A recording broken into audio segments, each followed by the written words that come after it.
Like and subscribe and click the bell icon to get new video updates.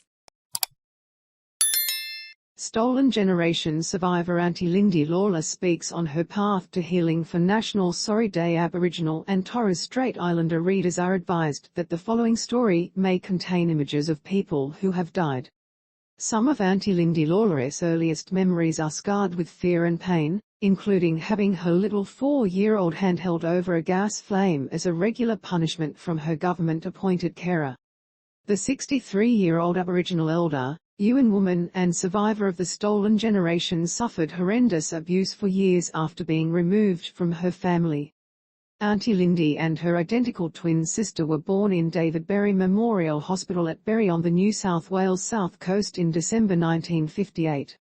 In May 1959, their parents were told to take the twins back to the hospital for a checkup, and when they returned the girls were gone. "We had no idea we were removed from that place. We were 5 months old when this happened," Aunty Lindy said. Over the next few years, the twins were taken to the Royal Alexandra Hospital for Children in Sydney, the Ashfield Infants Home, and a convalescent home before being sent to a home in Narrabeen on Sydney's northern beaches in 1963. Eileen Cummings was taken from her family as a child. Now she is the lead claimant in a class action seeking reparations for survivors from the Northern Territory. Read more. Aunty Lindy said she and her twin were scared in the overcrowded house where there was often not enough food.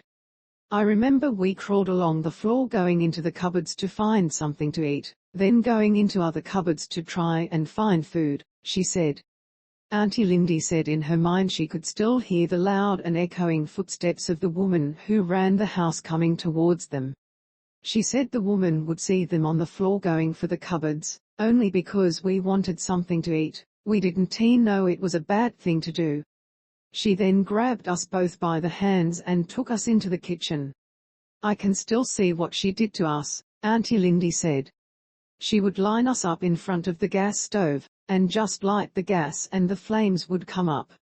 She then grabbed my little hand and flicked it across the gas stove.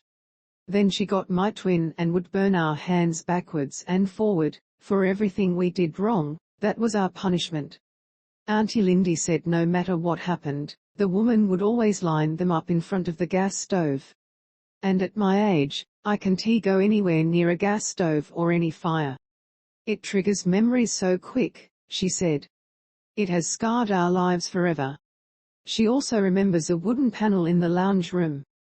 "We would go straight to the wood panel and bite on the wood to stop the pain in our hands, 'cause we weren't allowed to speak, scream or do nothing," she said.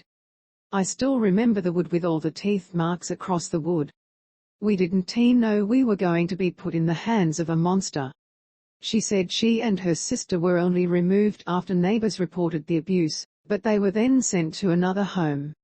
In 1968, the twins were sent to stay in Hunters Hill with their foster mum Betty, a place Aunty Lindy said the sisters came to feel loved and safe in. Lost connections. When they were 18, they were able to meet their mother for the first time. "I still remember her in her little navy blue coat, cataract eyes, little black shoes, little back handbag. I can still see her. She was frail, but she knew who we were," Aunty Lindy said. "But we couldn't give her the love that we wanted to give back to our parents, our mum especially. Our communication was gone. We had lost so much. And my father, well, we never got to meet him. We only heard stories about him. I would have loved to have known what he looked like." A friend helped Aunty Lindy build a timeline of her life. "It was like a jigsaw puzzle trying to put this all together," she said. "But there was no record or documentation of the repeated abuse. How we were treated was never recorded," she said.